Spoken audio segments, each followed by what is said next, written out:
ये पूरा यार्ड थोड़ा भरा भरा था, पर उस भरे भरे यार्ड पे मुझे एक यूनिक चीज़ देखा था और वो है NS 200। बहुत सारे मामलों में ये बेहतर क्यों है वो मैं भी आपको समझाने की कोशिश करता हूँ।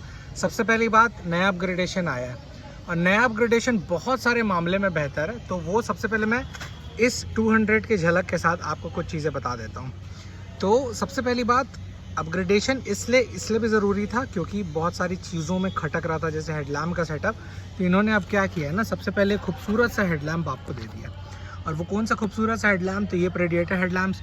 और दूसरी चीज़ आपको अब मिल जाता है कुछ ये डिस्प्ले फॉर्म, जिसके कारण गाड़ी बहुत सारे मामले में अब बेहतर हो गई, जो ओवरऑल रिव्यू में मैं आपको दिखाने ही वाला हूँ। इसके अलावा सबसे पहले कुछ इंपॉर्टेंट चीज़ें इसकी बता देता हूँ, पर ऑलरेडी वाकिफ़ है, पर एक बार जानकारी होना आपके लिए भी ज़रूरी है। तो सबसे पहली बात, अगर मैं NS 200 के बारे में बताऊं, तो ये जो इंजन आप देख रहे हैं ये 199.5 सीसी का डिस्प्लेसमेंट के साथ आता है और वहीं पर आपको 24.5 PS का पावर देता है और 18.74 Nm। और ये जो कॉकरोचों बार बार हमारे मुर्गी भाई साहब करेंगे ऑफ कोर्स, क्योंकि उनके घर के बगल में हम रह रहे हैं और शाम हो रही है, तो ऑफ कोर्स ये जो बार बार करेंगे उसके लिए मैं पहले से समझ चाहता हूँ, पर थोड़ा बहुत एंटरटेनमेंट के तौर पर उसे एक अलार्म टोन समझ लीजिएगा पूरे रिव्यू में।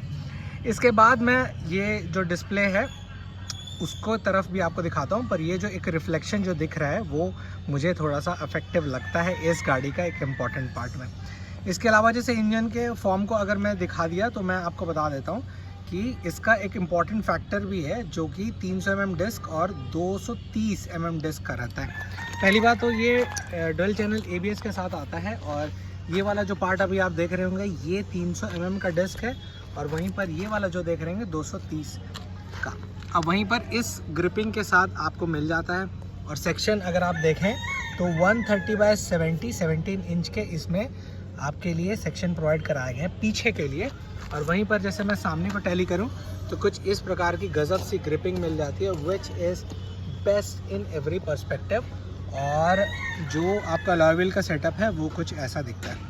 अब सामने क्या है कि जो 60 है उसके कंपेयर में बहुत सारे लोगों का ये था कि अरे सामने फ्रंट का भी बहुत अच्छा देगा, पर वही same as it is 100/80 17 inch के कुछ इस प्रकार के सेक्शन आपके लिए प्रोवाइड कराए गए हैं। लेंथ है इस व्हीकल का, जो NS हमारे भाई साहब है उसका लेंथ पड़ता है 2017 mm का और वहीं पर विड्थ अप्रॉक्सीमेशन है 804 mm का, जिसके साथ विड्थ आप ये पैटर्न कर सकते हैं। अब जो एक चीज़ें बता दिया हूँ मैं, कीमत तो लास्ट में बताऊंगा, उसके पहले बहुत सारी चीज़ें आपको बता देता हूँ।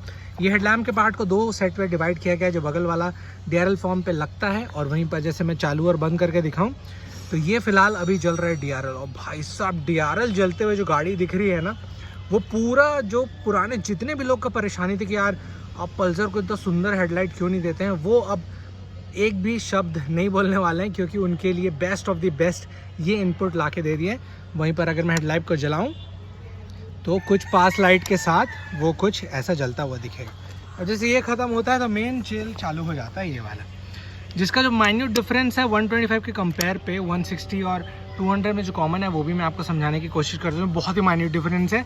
सबसे पहली बात, ये जो आप देख रहे हैं ना नेविगेशन, ये 125 में लिखा हुआ नहीं आता है और जो मैनुअल बटन आप टच करते हैं तो नीचे DTE वगैरह सबके इन्फॉर्मेशन आते हैं, वो चीज़ इसमें नहीं है।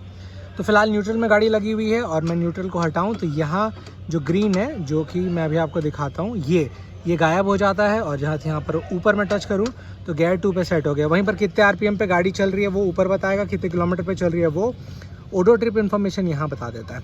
इसके अलावा मैनुअल में आप सेट करके कुछ सेटिंग कर सकते हैं।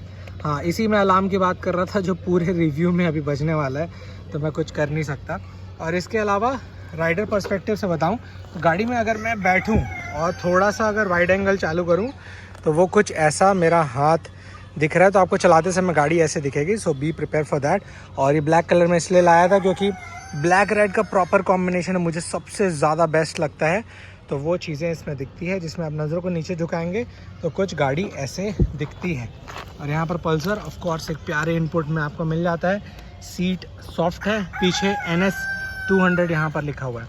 और मेन गाड़ी में बल्कियर ये गाड़ी इस पैटर्न में भी लगती है जब ऐसी खड़ी रहती है तो इस वाला जो रेड और थोड़ा सा कह सकते हैं ग्रे और ब्लैक का कॉम्बिनेशन है वो ओवरऑल थ्रू में काफ़ी ज़्यादा बेहतर रहता है। सो ये एक प्लस पॉइंट लगा मुझे इस व्हीकल का, जिसमें से बेस्ट लोकेशन अगर मैं दिखाऊं तो वो मुझे किस पार्ट में लगा, तो फ़िलहाल अभी DRL के साथ जलता हुआ वो कुछ मुझे लगा था ये वाला। तो आपको बताइए ये एक फॉर्म पे NS 200 कितना बेहतर लगा, ताकि मैं भी एक समझ सकूं कि NS 160 के कंपेयर में आप 200 को कितना ज़्यादा बेहतर मारे। और हाँ, मोस्ट इम्पॉर्टेंट, आपके सिटी पे इसकी कीमत कितनी जा रही है, please let me know in the comment section, ताकि बाकी लोगों को भी आइडिया हो सके कि कितना कीमत है। मैं अपने सिटी में बता देता हूँ, तो उसका जो पुराना मॉडल था वो पड़ता था 186, अभी जो नया अपग्रेडेड आया है पैटर्न, ये जाने वाला है अप्रॉक्सीमेशन 191 से लेकर 198 के बीच में। आपके सिटी में ऑन रोड प्राइस कितना जा रहा है, please let me know in the comment section.